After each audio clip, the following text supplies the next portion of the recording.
Let me read to you a passage from the 12th chapter of St. Mark's Gospel, verses 18 to 27. It's the Gospel for Wednesday of the 9th week in Ordinary Time. St. Mark writes, "The Sadducees, who say there is no resurrection, came to Jesus with a question. 'Teacher,' they said, 'Moses wrote for us that if a man's brother dies and leaves a wife, but no children, the man must marry the widow and have children for his brother.' Now there were 7 brothers. The first one married and died without leaving any children. The second one married the widow, but he also died, leaving no child. It was the same with the third. In fact, none of the 7 left any children. Last of all, the woman died too. At the resurrection, whose wife will she be, since the 7 were married to her?" Jesus replied, "Are you not in error, because you do not know the Scriptures or the power of God? When the dead rise, they will neither marry nor be given in marriage. They will be like the angels in heaven. Now about the dead rising, have you not read in the book of Moses, in the account of the bush, how God said to him, 'I am the God of Abraham, the God of Isaac, and the God of Jacob'? He is not the God of the dead, but of the living. You are badly mistaken." That's from Mark chapter 12, verses 18 to 27. What does it suggest to us? Well, it speaks to us of the afterlife. What do I mean? Well, anyone who has studied the religions of man across the centuries and cultures knows that it is very hard indeed to generalize about the religious beliefs of mankind. The British anthropologist of primal societies, Evans Pritchard, once made the same point, in a well-known article on primal religions.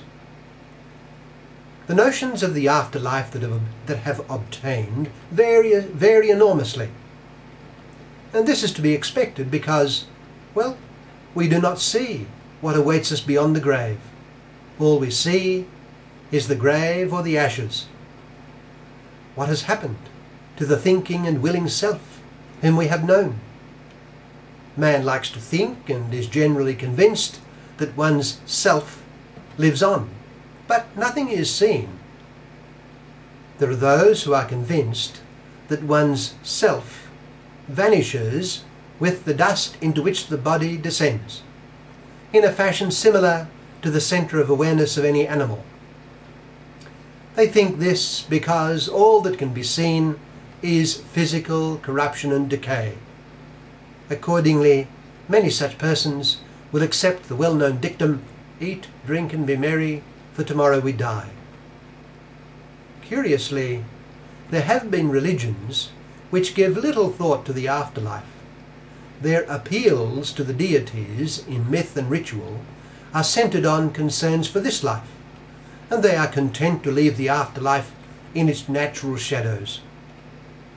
It could be argued that the conscience of man inclines him to expect a future judgment, which manifestly does not occur in this life. Be all this as it may, it is obvious that what happens beyond the grave is of maximum importance for the shaping of life prior to the grave. Because we know that we shall decline in our powers and eventually die, life is organized accordingly. With similar logic, if we know something about the afterlife, the intelligent thing to do is to organize life accordingly.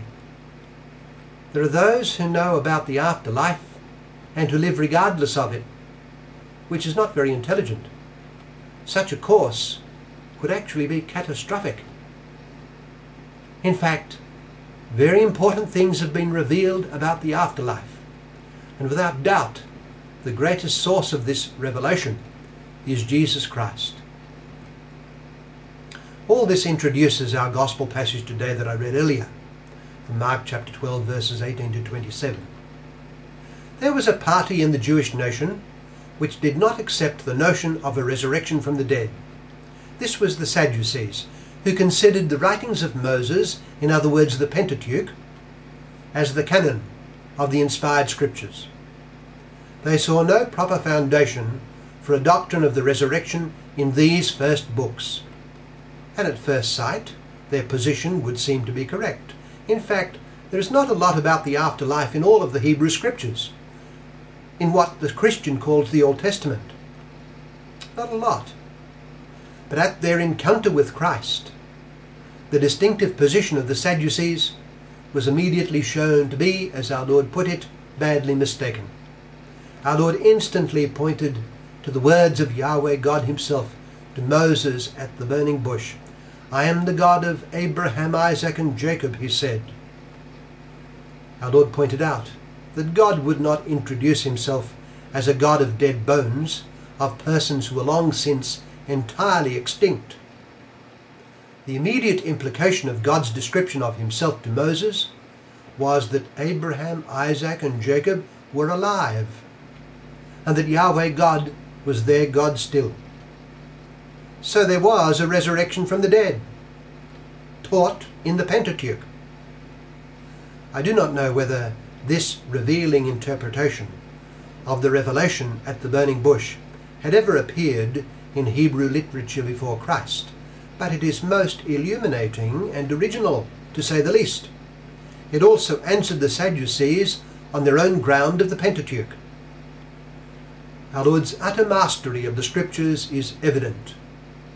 We read of our Lord often instructing his disciples in the meaning of the Scriptures. For instance, on the morning of the resurrection, he passed the entire walk from Jerusalem to Emmaus with the two disciples, taking them through the Scriptures and showing how they spoke of him and how he had to suffer in order to enter his glory as Messiah. What a memorable lesson in the Scriptures this would have been. In our Gospel passage today, our Lord shows that the doctrine of the resurrection had been part of revelation all along. This is not to speak of Christ's own numerous teachings about the afterlife that feature in the Gospels. No prophet before him spoke as much of the afterlife and of the resurrection from the dead as did Jesus Christ. He is mankind's great source of knowledge of what is to be expected after we die. How unintelligent it is to disregard what Christ has revealed, and how catastrophic it could be. Following death comes the judgment. God will judge each soul at death. At the end of time, he will judge all mankind. More specifically, it will be Christ who will be our divine judge. Following the judgment, there will be either heaven or hell, with a further purification to be generally expected for those who are judged worthy of heaven. Let us organize our lives accordingly. Then, for life is short and eternity very long.